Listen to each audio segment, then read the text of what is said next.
Pessoal, eu quero trazer mais um tema e por que eu estava querendo arrematar? Para a gente ter tempo de discutir o que eu vou colocar na nossa pauta agora.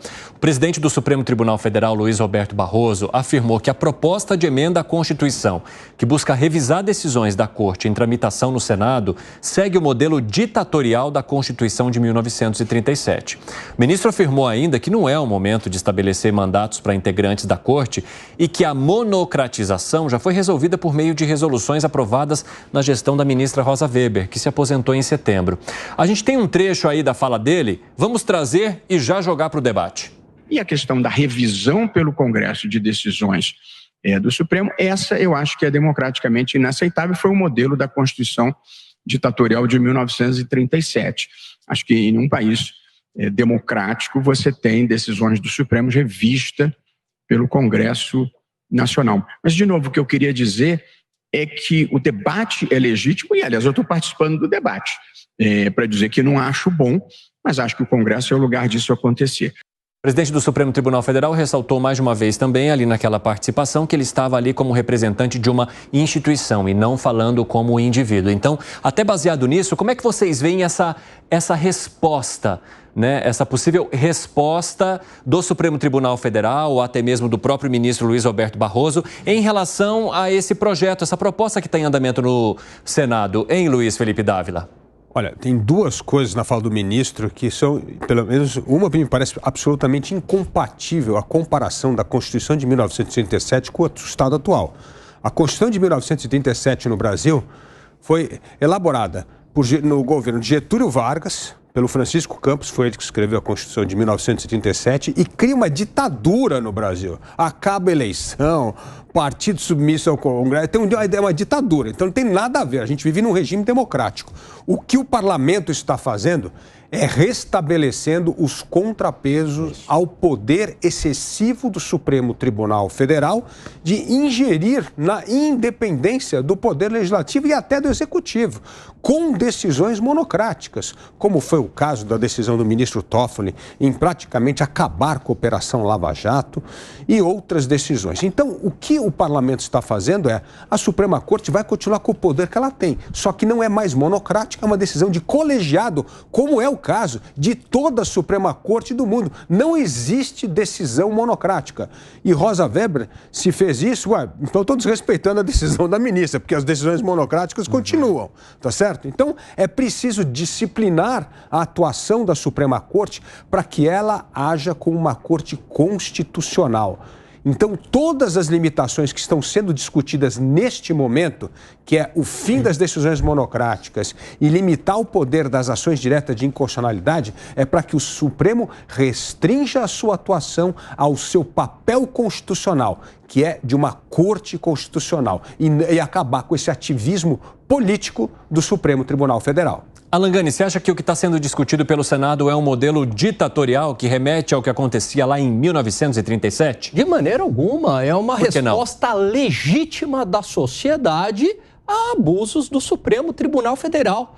Parece que essa situação veio do nada, espontaneamente. Vamos lembrar aqui o contexto. Supremo Tribunal Federal legislando em relação à legalização das drogas, ao aborto, ao marco temporal, ao piso da enfermagem, a processos de privatização, ao imposto sindical, claramente matérias do Congresso Nacional. Além disso, criando aberrações jurídicas como a desordem informacional. Olha que loucura! O fato é verdadeiro, mas a conclusão pode ser falsa. Isso não está escrito em nenhuma Constituição do mundo. Isso fere a lógica jurídica, isso fere a própria lógica. Imagine os pensadores iluministas ouvindo uma aberração como essa.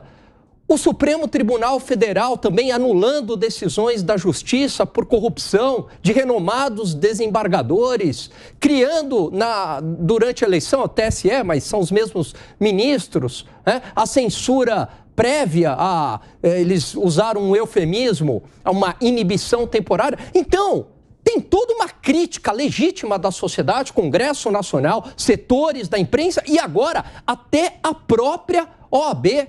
né, reclamando em relação ao plenário virtual. Então, é claro que vai ter uma reação por parte da sociedade. Cabe ao ministro fazer uma autocrítica. Quem está esticando a corda não é o Congresso Nacional, é sim o próprio Supremo Tribunal Federal. Fábio Piperno, logo depois daquele trecho que a gente trouxe aqui do ministro Luiz Roberto Barroso, ele fez questão de mencionar que não há ativismo judicial por parte do Supremo Tribunal Federal. E você, como analisa? Agora, 5h26, o pessoal da rádio vai para um rápido intervalo, daqui a pouco espero vocês. Nas outras plataformas, seguimos. Eu já disse aqui muitas vezes que eu sou contra as decisões monocráticas. Tá? Eu acho que não há nenhuma razão para que esse recurso... Apenas um ministro defina algo que poderia passar pelo colegiado todo. Aliás, apenas um ministro decida algo que pode mudar destinos aí de toda a sociedade. Agora, quanto a decisões que foram tomadas lá no STF, a gente pode discuti-las até o fim da vida, mas também não está escrito em lugar nenhum que elas não possam ser assim.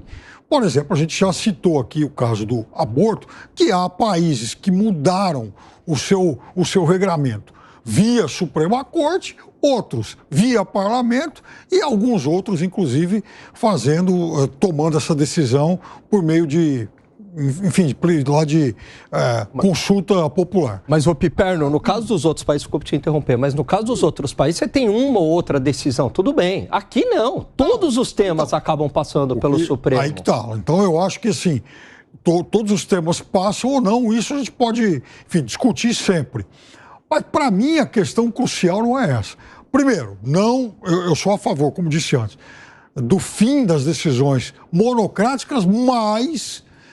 é uma aberração, sim, dar ao Congresso a possibilidade de se tornar uma corte revisora para decisões do STF. Imagina amanhã depois, acabando essa história de decisões monocráticas, mas mesmo assim, o Senado, a Câmara, por exemplo, eles teriam o poder de se tornarem cortes revisoras. O que você acha, Gustavo Segré? Você acha um absurdo também? Primeiro, a fala do ministro é totalmente previsível. Não conheci nenhuma pessoa que tivesse sido acusada de ter um ativismo político sendo uma autoridade jurídica que ele aceite que tenha ativismo político. Então, normal, previsível. A outra questão é que me parece que essa colocação do Senado, nesse caso, está tentando mostrar o limite. Eu não acho que a PEC final vai ter a possibilidade de que o Senado, o Congresso em geral, tenha esse poder de auditar as determinações do STF.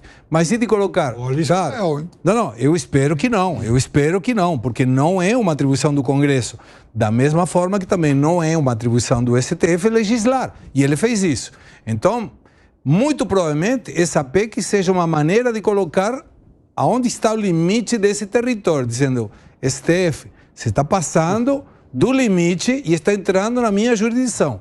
Então, vou te colocar uma PEC para te incomodar para que a gente obrigue a, de alguma forma, negociar. Mas eu não vejo problema, em termos do Congresso, de se colocar esses limites, porque é questão legislativa. E aí, por último, Evandro, não conheci nenhuma pessoa que tenha, pelos motivos que seja, poder, que queira resignar esse poder. Exatamente. E o STF hoje tem poder, e ele não quer resignar esse poder. Então, é lógico que o ministro Barroso vai falar isso. E tem uma questão interessante também, porque o ministro Barroso faz questão de dizer que ele tem um bom diálogo com o presidente do Senado, Rodrigo Pacheco, e que esse diálogo já estaria em andamento. Ou seja, nesse momento essa pauta não é prioridade. Independentemente disso, o Congresso já vai lá e dá um recado. Ok, pode ser que a gente não leve em frente essa pauta, mas a gente está demonstrando aqui para vocês que nós estamos descontentes com a forma como vocês estão atuando. Fala, Gani. Não, exatamente. Eu acho que mais importante do que a matéria em si, colocada pelo Senado e o resultado, é a intenção. Então, independente do conteúdo, é o Senado dando uma resposta ao Supremo Tribunal Federal. Talvez só este movimento do Senado já sirva como um alerta ao Supremo Tribunal Federal. E o Segré falou aqui que quando alguém tem poder, ninguém quer renunciar desse poder. Inclusive, cientificamente, né, tem artigos científicos que mostram que o poder ele é tão viciante quanto drogas e quanto sexo. E eu quero contar só mais uma questão aqui e abrir um debate rápido para nós sobre mais esse trecho aqui do ministro Luiz Roberto Barroso, que ele menciona o seguinte, que o julgamento que pode liberar o porte de maconha para uso pessoal é necessário para se enfrentar a política de drogas desastrosa do Brasil. Ou seja, mostrando também que esse tema que gera tamanho confronto entre as casas deva ser levado em frente, Luiz Felipe Dávila. Bom, esse é um caso que a gente já conversou aqui várias vezes sobre a influência do narcotráfico cada vez maior na política. Aliás, é uma foto aí de uma narcotraficante sendo recebida pelo próprio assessor do ministro Flávio Dino no Ministério. É um negócio inacreditável isso, né? Então, o ponto que isso está chegando e a ousadia. Você tem narcotraficantes saindo pela porta da prisão com uma decisão da justiça que permite o sujeito sair, simplesmente ir embora e se tornar de novo um dos grandes comandantes do crime no Rio de Janeiro. Então, é óbvio que nós precisamos combater esse narcotráfico. Agora, isso precisa ser feito, como a gente já discutiu aqui várias vezes no 3 em 1, como uma política de Estado. Não é medida só emergencial. Precisa ter uma política de Estado baseada em inteligência, em união dos esforços da Polícia Civil, Militar, Polícia Federal, Exército.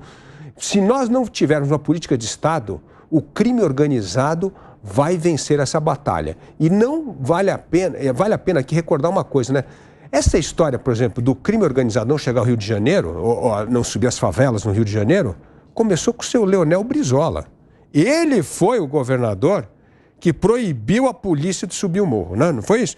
E ao fazer isso, com anuência do Supremo Tribunal Federal, e ao ter um território onde a polícia não chega, tornou-se um solo fértil para o crescimento do crime organizado. Fala, Segré. Essa fala do ministro Barroso menciona julgamento sobre maconha, enfrentar políticas de drogas desastrosas. É uma questão estritamente subjetiva. Eu posso estar de acordo que a política de drogas, a política de Estado, as propostas de Estado são ruins, mas quem deve determinar isso é ou pela motivação do Poder Executivo ou pela provocação do Legislativo, que são quem legisla em função dessas matérias, de forma boa, ruim ou desastrosa.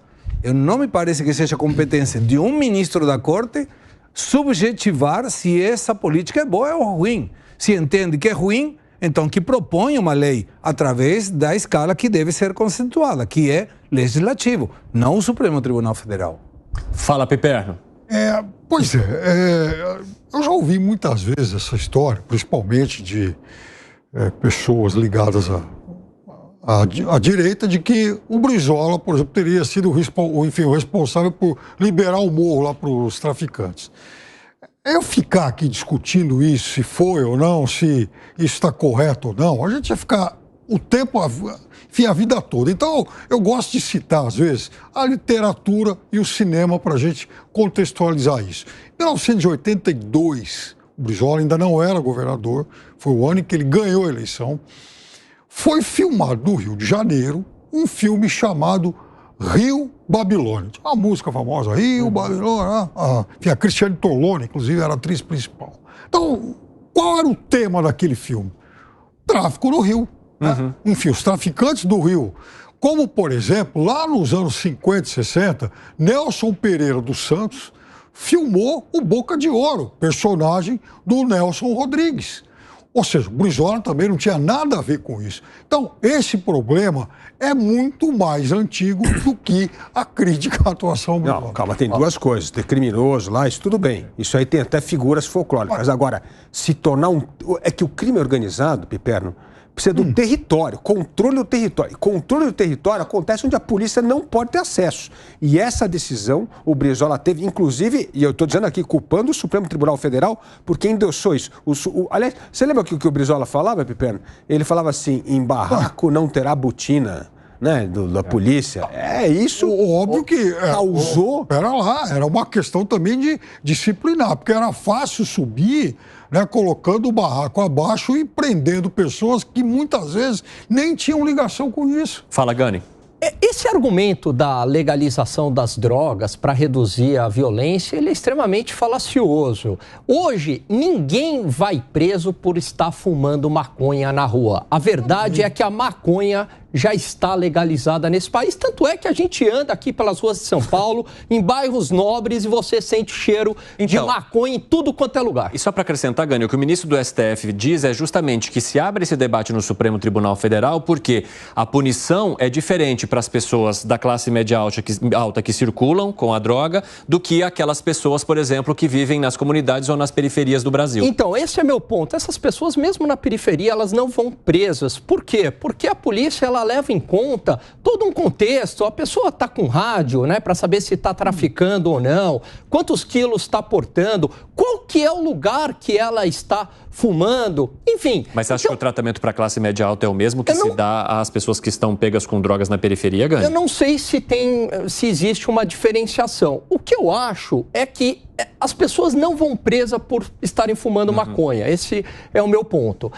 Até porque a grana do tráfico de drogas não vem da maconha, a gente sabe disso. A grande parte vem da cocaína e de outros negócios. Aí usam também lá um outro argumento, Evandro, de que no Brasil se prende muito e nada resolve. Não, o Brasil, na verdade, prende-se muito pouco. Primeiro, porque toda a estatística ela é baseada em crimes absolutos. E essas estatísticas elas já são ruins, né? Porque eles usam lá as merendas, né? O número de refeição. Você sabe que isso pode ter fraude, enfim.